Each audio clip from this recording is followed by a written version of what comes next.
Hello, welcome to the second episode of केपीसेट talks. नमस्कार। आज का हमारा टॉपिक है अनुशासन। अनुशासन की जहाँ बात होती है, चाहे वो हमारे व्यक्ति के जीवन में हो, चाहे कोई विद्यार्थी के जीवन में हो, चाहे वो किसी भी फील्ड में काम करता हो, अनुशासन का बड़ा महत्व है। और आज मेरे साथ इसी टॉपिक पर बात करने के लिए केपी सर उपस्थित है। सर, स्वागत है आपका। Thank you sir. सर, मेरा पहला सवाल आपसे ये कि हम विद्यार्थियों से ज़्यादा कनेक्टिविटी हमारी रहती है, तो हम विद्यार्थियों के दृष्टिकोण से मैं आपसे बात करता हूँ कि एक विद्यार्थी के जीवन में अनुशासन का होना कितना जरूरी है और क्यों जरूरी है।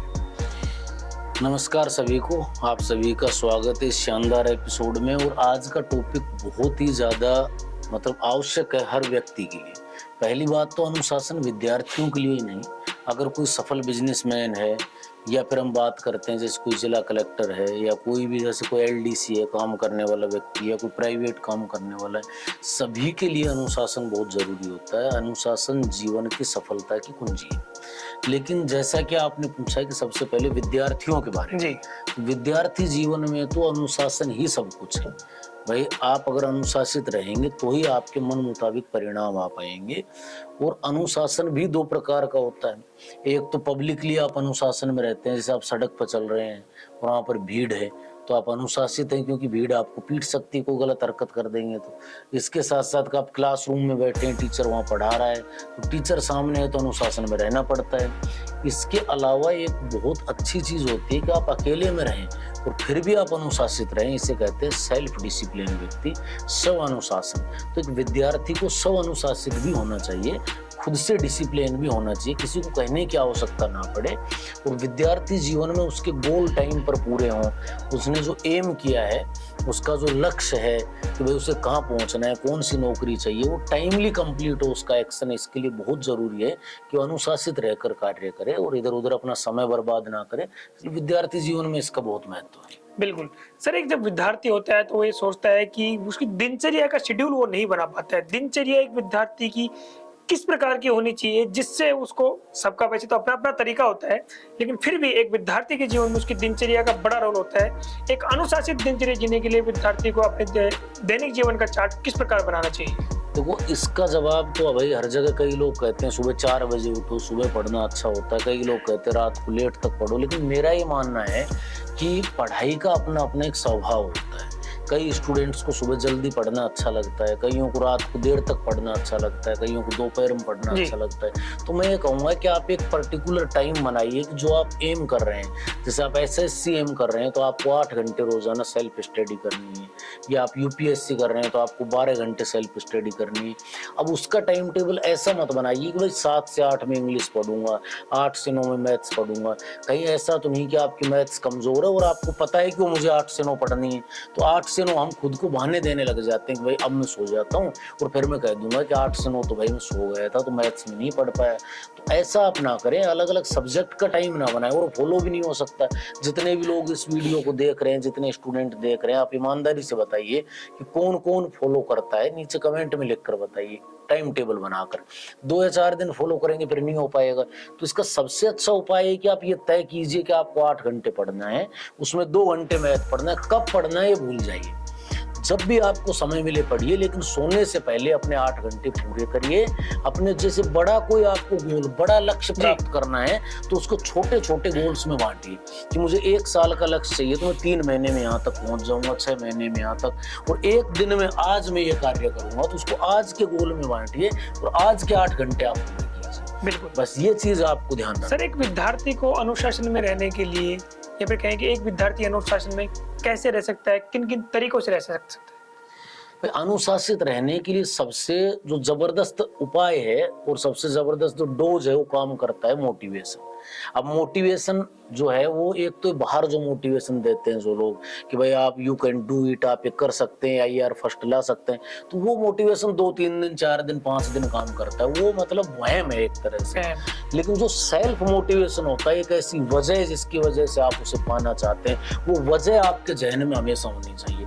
वो वजह आपके दिमाग में चलनी चाहिए कि मेरे पापा गरीब हैं, हमारे घर पे छत नहीं है, या फिर हम बात करें, ऐसा होता है कि संघर्ष से जब व्यक्ति निकलता है तो ही वो सफल होता है। तो वो संघर्ष संघर्ष आपके दिमाग में होना चाहिए, वजह आपके दिमाग में होनी चाहिए, तब जाकर आपको एक अच्छा मोटिवेशन मिलेगा और उससे अनुशासन आएगा। अगली बात ये भी है कि भाई अनुशासित होने के लिए सबसे ज्यादा जरूरी ये भी है कि आप अपने लक्ष्य को छोटे छोटे टुकड़ों में बांट कर आगे बढ़ें और इसके साथ ऐसी संगत में ना रहें जो अनुशासन से आपको भटकाने का प्रयास करते हैं।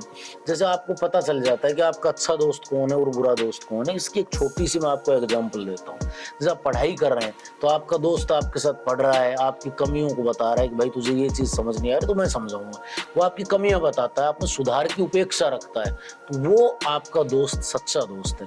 लेकिन अगर हम बात करें एक ऐसा दोस्त है कि भाई मैं सिगरेट पी रहा हूँ तो तू एक कस मार ले, इससे क्या हो जाएगा, तो कहीं ना कहीं वो आपके जीवन को स्पॉइल करने का कार्य कर रहा है। ऐसे व्यक्ति को तुरंत प्रभाव छोड़ दें। एक सांप पाल रहे हैं जो आपको कभी भी डस सकता है। इसके साथ ही वो दोस्त आपको कह सकता है कि भाई तू बियर का एक गिलास ले ले। तो संगत का बहुत बड़ा असर पड़ता है अनुशासन में। आप जो देखते हैं वो करते हैं, तो एनवायरनमेंट को ऐसा रखें कि आपका डिसिप्लिन ना टूटे और साथ ही उस मोटिवेशन को जिंदा रखें जिसकी वजह से आप सरकारी नौकरी पाना चाहते हैं, पैसा पाना चाहते हैं या जीवन में सफल होना चाहते हैं। वो वजह, स्ट्रॉन्ग वजह आप ढूंढ कर रखें।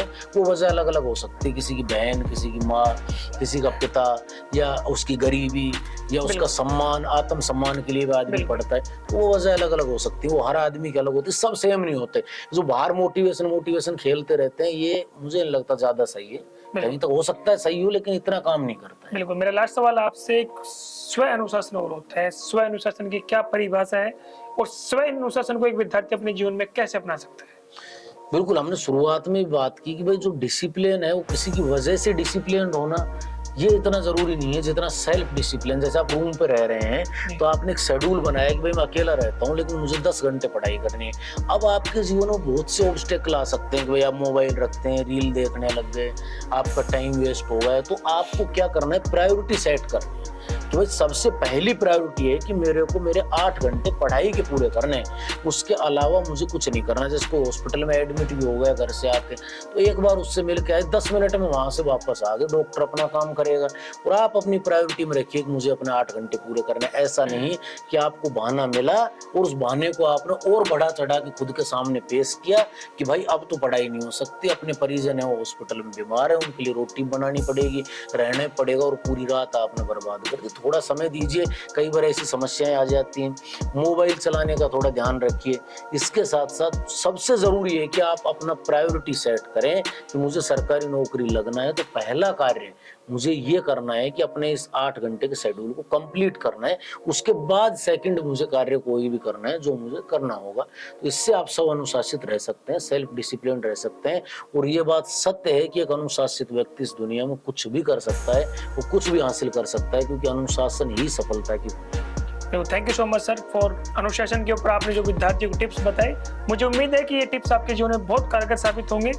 अगला एपिसोड आप किस टॉपिक के ऊपर देखना चाहते हैं, हमारे को नीचे दिए गए कमेंट बॉक्स में आप जरूर बताएं। Thank you so much. Thank you. जय हिंद, जय भारत।